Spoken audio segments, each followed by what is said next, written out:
नमस्कार साथियों। इस वीडियो में डिक्टेशन 70 शब्द प्रति मिनट की स्पीड में बोली जाएगी। उसके बाद 100 शब्द प्रति मिनट की स्पीड से बोली जाएगी। डिक्टेशन स्टार्ट होगी 5 सेकंड बाद।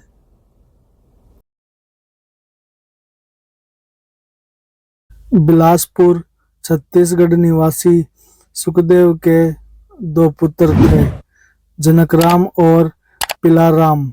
जनकराम पुत्र सुखदेव के 2 पुत्र साहिबलाल और सोनू थे। अपीलार्थी राधाबाई साहिबलाल की पुत्री ने सोनू के विरुद्ध सिविल जज वर्ग 1 शक्ति बिलासपुर के समक्ष एक दीवानी वाद संस्थित कर पैतृक संपत्ति में दावा किसी, जिसे विचारण न्यायालय ने निर्णय दिनांक 24 नवंबर 2000 के द्वारा निरस्त कर दिया। प्रथम अपीलीय न्यायालय ने 22 फरवरी 2002 के अपने निर्णय के द्वारा विचारण न्यायालय के निर्णय को उलट दिया और वादी का वाद आज्ञापित कर दिया, किंतु प्रत्युत्तरदातागण की अपील पर उच्च न्यायालय ने आक्षेपित निर्णय दिनांक 12 फरवरी 2007 के द्वारा प्रथम अपीलीय न्यायालय के निर्णय को उलट दिया और अपीलार्थी वादी का वाद निरस्त कर दिया। अतः वादी अपीलार्थी ने यह अपील प्रस्तुत किया। अपीलार्थी का दावा था कि दावाकर्त संपत्तियों उसके पिता के समय से चली आ रही है और उसने साहिबलाल एवं माँ लक्ष्मीबाई की मृत्यु के बाद अपने पिता की संपत्ति पर उसका हक है, किंतु उसने जब पटवारी से दाखिल खारिज के लिए कहा तो पटवारी ने बताया कि जनकराम ने पहले ही एक पंजीकृत विक्रय विलेख के द्वारा सोनू और अन्य के पक्ष में कर दिया है और सुखदेव ने पहले ही अपनी संपत्ति अपने दोनों पुत्रों जनकराम एवं पिलाराम के बीच विभाजित कर दिया था। अतः उसने वाद संस्थित किया। जब प्रथम अपील न्यायालय ने वादी अपीलार्थी के वाद अपील को स्वीकार किया, तब उसे वादग्रस्त संपत्ति के आधा हिस्से का हकदार घोषित करते हुए आज्ञापित पारित किया। अपील में उच्च न्यायालय ने निम्न 2 प्रश्न निर्धारण के लिए विरचित किया। 1. क्या वादी एक महिला होते हुए अपने पिता जनकराम द्वारा अपने पिता सुखदेव की मृत्यु के बाद उत्तरजीविता के आधार पर प्राप्त एकमात्र स्वामी सुखदेव की संपत्ति के विभाजन का अधिकार प्राप्त कर ली थी। 2. क्या स्वर्गीय जनकराम द्वारा अपने पिता से उत्तराधिकार में प्राप्त वाद संपत्ति 1965 में सुखदेव की मृत्यु की तिथि पर और 1982 में जनकराम की मृत्यु की तिथि पर वादी के लिए पैतृक संपत्ति हो गया। उच्च न्यायालय ने तथ्यों, साक्ष्यों एवं बहस के बाद दोनों प्रश्नों का उत्तर नकारात्मक देते हुए निष्कर्षित किया कि परिवार संपत्ति विभाजन के बाद सहदाई की भंग हो चुकी थी। प्रत्येक सदस्य अपना हिस्सा धारण करते थे। वादी अपीलार्थी राधाबाई की परास्थिति एक संभाव्य उत्तराधिकारी की थी, इससे अधिक कुछ भी नहीं। वह केवल उत्तराधिकारी में प्राप्त हिस्से की हकदार थी, जो जनकराम की मृत्यु पर उपलब्ध था। किंतु जनकराम ने वाद संपत्ति अपनी मृत्यु पर उपलब्ध था किंतु जनकराम ने वाद संपत्ति अपनी मृत्यु से पूर्व ही प्रत्युत्तरदातागण के पक्ष में पंजीकृत विक्रय कर दिया था। अतः राधाबाई उसे केवल कपट या बिना प्रतिफल के आधा चुनौती दे सकती थी, जिससे वह विफल रही। अतः मामले में उत्तरजीविता का सिद्धांत नहीं, अपितु उत्तराधिकार का नियम लागू होगा। तदनुसार अपील विफल होता है। वादी का वाद निरस्त किया जाता है। निर्णय 1, सहदाई की संपत्ति में के हित के निष्गमन के संबंध में सुसंगत समय पर हिंदुत्वाधिकार अधिनियम 1956 की धारा 6 प्रवर्तन में था, जिसका पठन इस प्रकार है।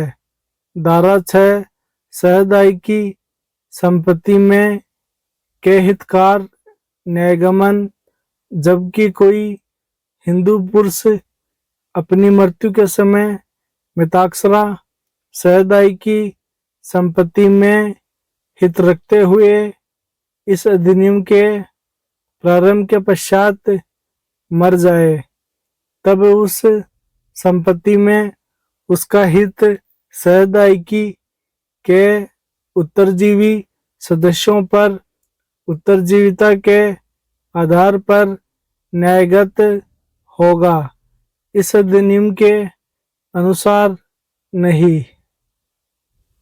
ये डिक्टेशन 100 शब्द प्रति मिनट की स्पीड से बोली जाएगी।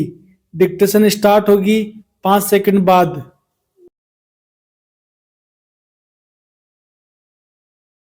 बिलासपुर छत्तीसगढ़ निवासी सुखदेव के 2 पुत्र थे, जनकराम और पिलाराम।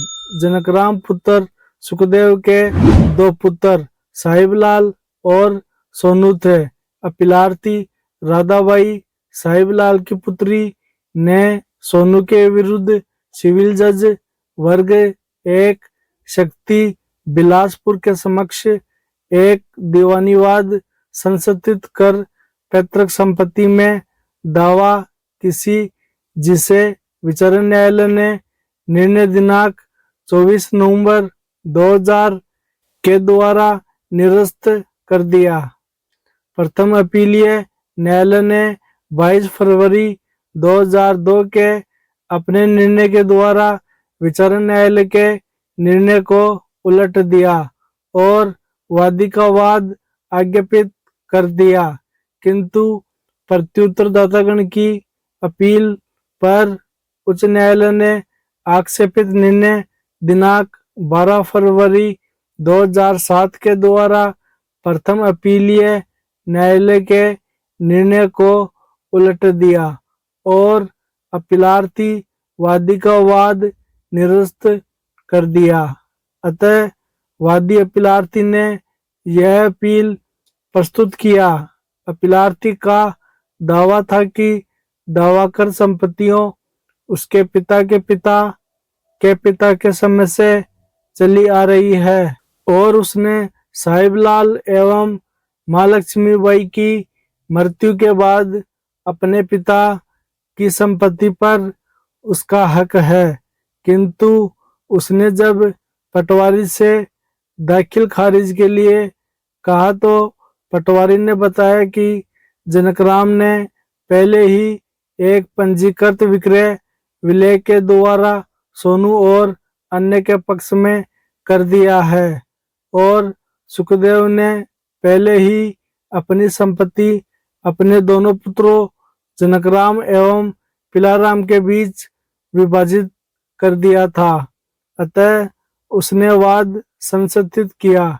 जब प्रथम अपील न्यायालय ने वादी पिलार्थी के वाद अपील को स्वीकार किया, तब उसे वादग्रस्त संपत्ति के आधा हिस्से का हकदार घोषित करते हुए आज्ञापित पारित किया। अपील में उच्च न्यायालय ने निम्न 2 प्रश्न निर्धारण के लिए विरचित किया। 1. क्या वादी एक महिला होते हुए अपने पिता जनकराम द्वारा अपने पिता सुखदेव की मृत्यु के बाद उत्तरजीविता के आधार पर प्राप्त एकमात्र स्वामी सुखदेव की संपत्ति के विभाजन का अधिकार प्राप्त कर ली थी? 2. क्या स्वर्गीय जनकराम द्वारा अपने पिता से उत्तराधिकार में प्राप्त वाद संपत्ति 1965 में सुखदेव की मृत्यु की तिथि पर और 1982 में जनकराम की मृत्यु की तिथि पर वादी के लिए पैतृक संपत्ति हो गया?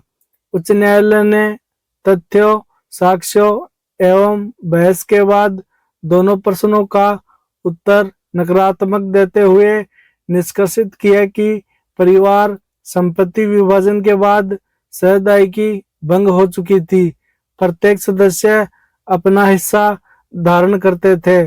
वादी अपीलार्थी राधाबाई की परिस्थिति एक संभाव्य उत्तराधिकारी की थी, इससे अधिक कुछ भी नहीं। वह केवल उत्तराधिकारी में प्राप्त हिस्से की हकदार थी, जो जनकराम की मृत्यु पर उपलब्ध था। किंतु जनकराम ने वाद संपत्ति अपनी मृत्यु पर उपलब्ध था किंतु जनकराम ने वाद संपत्ति अपनी मृत्यु से पूर्व ही प्रत्युत्तरदातागण के पक्ष में पंजीकृत विक्रय कर दिया था। अतः राधाबाई उसे केवल कपट या बिना प्रतिफल के आधा चुनौती दे सकती थी, जिससे वह विफल रही। अतः मामले में उत्तरजीविता का सिद्धांत नहीं अपितु उत्तराधिकार का नियम लागू होगा। तदनुसार अपील विफल होता है। वादी का वाद निरस्त किया जाता है। निर्णय 1. सहदायिकी संपत्ति में के हित के नस्गमन के संबंध में उस सुसंगत समय पर हिंदू उत्तराधिकार अधिनियम 1956 की धारा 6 प्रवर्तन में था, जिसका पठन इस प्रकार है। धारा 6 सहदायिक संपत्ति में के हितकार न्यायगमन जबकि कोई हिंदू पुरुष अपनी मृत्यु के समय मिताक्षरा सहदायिकी संपत्ति में हित रखते हुए इस अधिनियम के प्रारंभ के पश्चात मर जाए, तब उस संपत्ति में उसका हित सहदायिकी के उत्तरजीवी सदस्यों पर उत्तरजीविता के आधार पर न्यायगत होगा, इस अधिनियम के अनुसार नहीं। स्टेनोग्राफी को सीखने के लिए आपके अपने YouTube चैनल की प्लेलिस्ट में जाकर ऋषि प्रणाली भाग फर्स्ट को देखिए।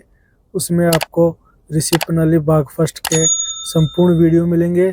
धन्यवाद।